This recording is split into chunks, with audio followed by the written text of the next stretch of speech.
তো অনেক ত্যাগ তিতিক্ষার পরে বাংলাদেশ আবার নতুনভাবে জাগ্রত হলো। অনেক মানুষ মারা গেল, অনেক মানুষ আহত হলো।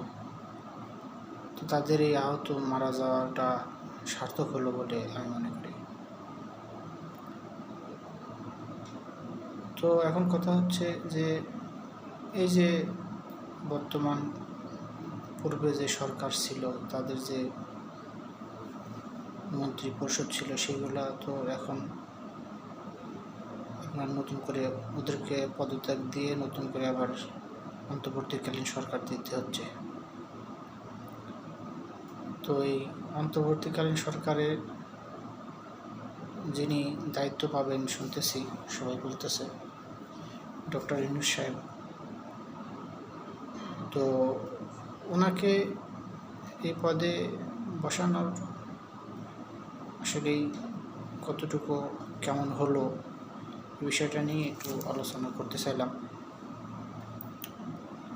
তো ডক্টর ইউনূসের আমি যতদূর জানি যে উনি একজন অর্থনীতিবিদ এবং সবাই জানেন উনি একজন নোবেল বিজয়ী। সেই হিসেবে ওনার রাষ্ট্র পরিচালনা করার মতো কেন আমার মনে হয় আছে। তো বৈষম্য বিরোধী ছাত্র আন্দোলন যে সিদ্ধান্তটা নিয়েছে, অন্তর্বর্তীকালীন সরকারের দায়িত্বে ডক্টর ইউনূসকে বসিয়ে তারা হয়তো বা পর্যবেক্ষণ করতে চাচ্ছে যে পরবর্তীতেও এনাকেই আবার এরকম একটা বড় পদে বসানো যায় কিনা। আমার মনে হয় এরকম এ ধরনের পরিকল্পনাও তাদের আছে। তো আমরা দেখি তিনি এই অন্তর্বর্তীকালীন সরকারের দায়িত্বটা কেমন পালন করেন। যেহেতু এর আগে কোনো সময় তিনি দায়িত্বে ছিলেন না, তো সব কিছু তো ওইভাবে পর্যবেক্ষণ করা কঠিন। তো সেই হিসেবে আমরা দেখি তিনি কতটুকু দক্ষতার সাথে তার দায়িত্ব পালন করতে পারেন। আমরা সেই আশাতেই আছি।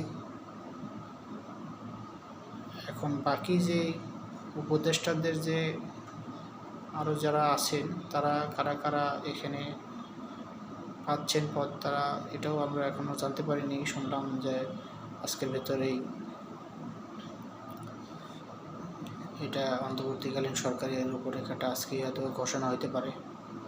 তো আমরা অপেক্ষা করে দেখি। টোটাল পূর্ণাঙ্গ হিসাবটা আমরা পাইলে হয়তো বা আরও বিস্তারিত বিষয়ে আরও আলোচনা করতে পারব। তো যেটা বলতে চাই, ডক্টর ইউনূস সাহেব অনেক ভাগ্য লোক এবং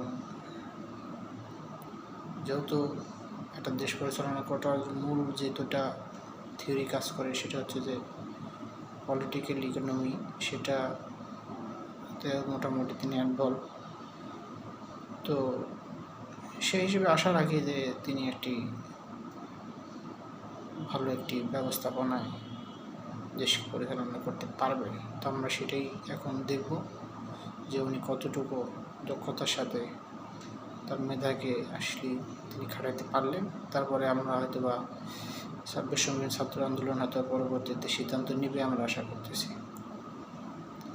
তো জনমত জরিপে আরও অনেকেই ছিল এই পদে বসার মতো, অনেকেরই যোগ্যতা ছিল। তো এখন যেহেতু ছাত্ররা এটা এখন এই সরকারের মূল কেন্দ্রে আছে, এখন এরা যে সিদ্ধান্ত নেবে সেটাকেই আমাদের সবাইকে এখানে গুরুত্ব দিয়ে বিবেচনা করতে হবে। তো আমরা দেখি তারা যোগ্য লোককেই বাছাই করছে, আমরা আশা করি।